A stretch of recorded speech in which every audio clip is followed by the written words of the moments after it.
Friends, welcome to the Safe Path Veterinary Services. This is our second part of the introduction to the female reproductive system. In the previous video, we were talking about the structure of ovary. The different structure present on the surface of ovary are the primary follicle, secondary follicle, antral follicle, corpora lutea, and corpora albicans.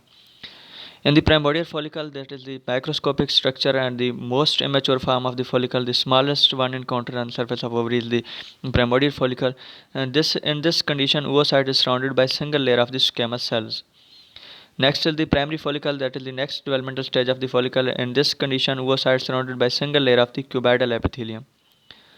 And next developmental stage is the secondary follicle. In this condition, oocyte is surrounded by two or more layers of the follicular cells, and there is no antrum present. Antrum, that is also called a cavity. Oocyte is covered by a thick translucent layer, the zona pellucida, in this developmental stage. Next is the fully developed tertiary antral or graffian follicle. In this stage, there is a fluid-filled cavity in the follicle that is known as antrum, and the fluid is called follicular fluid. The tertiary follicles are also as dominant pre-ovulatory follicle termed as graffian follicle, can be seen with naked eye and seem like blisters. The tertiary follicle consists of the following structure: theca externa, theca interna, basement membrane, and granular cells. The theca externa, loose connective tissue layer that completely surrounds and supports the follicle. The theca interna, beneath the theca externa, produces androgen with the influence of the luteotropic hormone. The granular cells, separated from the theca interna by basement membrane, have receptors for the FSH and produce estrogen, inhibin, follicular fluid, govern the maturation of the oocyte. These are the function of the granular cells. If we are talking about the next structure present in the surface of ovary, that is the corpus haemorrhagicum or corpus luteum. When dominant follicle ovulate, bloody tissue seam due to rupture of the blood vessels, fluid loss, the membranes unfold and the corpus haemorrhagicum is formed. After the theca interna and granular cells differentiate into P4 and to luteal cells that form the progesterone. That is the function of corpus luteum. This is the picture that is depicting the developmental stages of a follicle: primordial follicle, primary follicle, secondary follicle, developing antral, and the antral follicle, and ovulation, and corpus luteum and corpus albicans. Next, if we are going to talk about the parts of the oviduct, it is act as the transport of the ova from the ovary to the uterus. Its part are the infundibulum, Ampula, and Isthmus. This picture depicts the parts in the respective order: infundibulum, Ampula, and Isthmus. Infundibulum, that is the terminal portion of the oviduct with funnel-shaped opening. This funnel acts as the part for the capturing of the ova.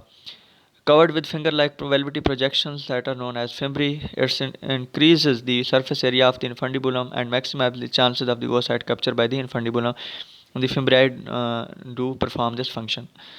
Next part is the ampulla. Thick portion of the oviduct start of the infundibulum occupies one half or more of the oviductal length. Fun-like mucosal ciliated epithelium. Ampulla isthmus junction is poorly defined. In male, this junction just allows the fertilized oocyte to pass through. Next part is the isthmus, less thick than ampulla, junction between uterus and isthmus, uterotubal junction, that is known as uterus and isthmus junction, known as uterotubal junction.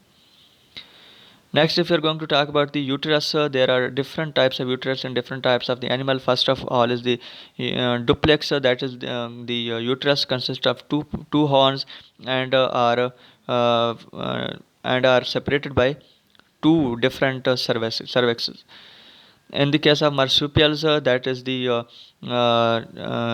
kind of uterus that have the single exterior opening of the vagina, but the vagina divides interiorly into two parts, and then each part have its separate cervix.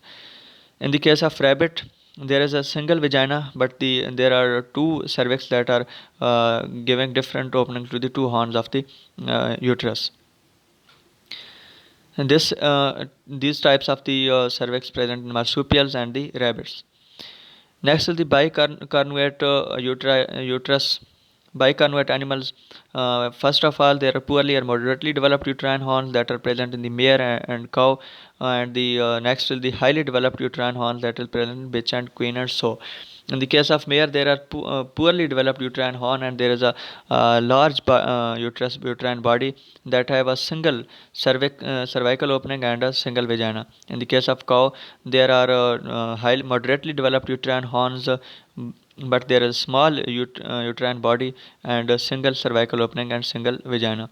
In the case of bitch, queen, and so there are highly developed and prominent uterine horns with only a just presence of uterine body, and there is a single cervix and single vagina.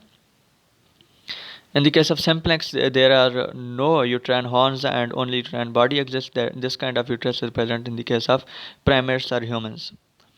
If we are going to talk about the cervix, it isolates uterus from the external environment, act as a sperm transport barrier in the ewe, cow, bitch, and queen, but in the case of mare and so it does not act as a transport barrier.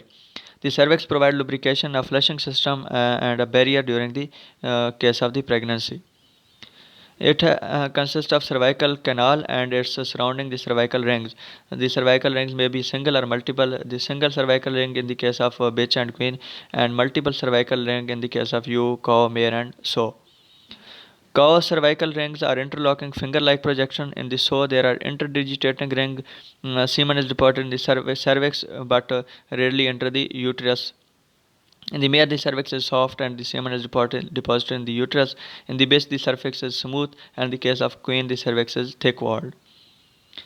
The function of cervix is the production of the mucus in the cow and ewe that functions in the flushing of the tract during the copulation. It also acts as the formation of cervical seal. It produces mucus, thick mucus during the pregnancy, and this mucus acts as a cervical seal during the pregnancy under the influence of the P4.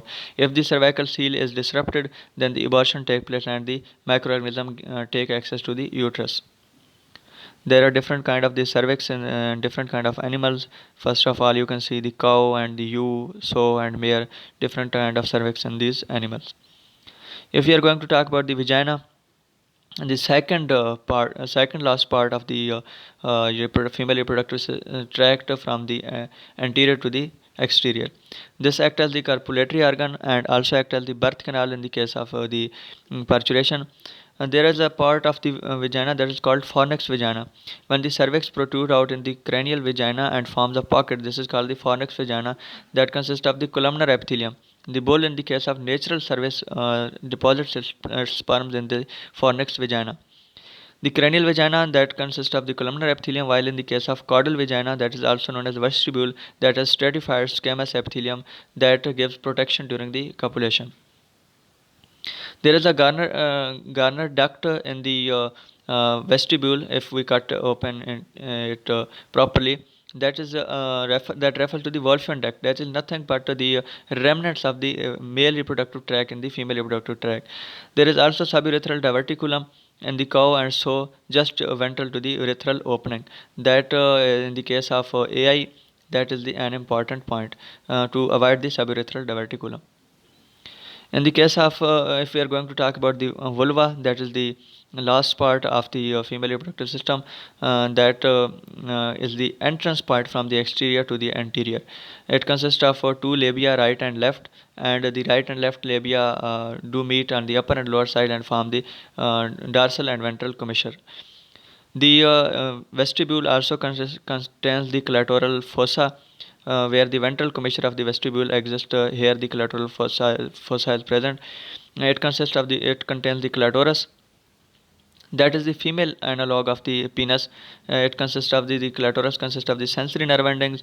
Under the influence of the E2 during the heat period, it causes the erection of the you can say erection of the clitoris. Here you can see the different parts: cervix, fornix vagina, and the vestibule and urethral opening. Next is the part is the perineum.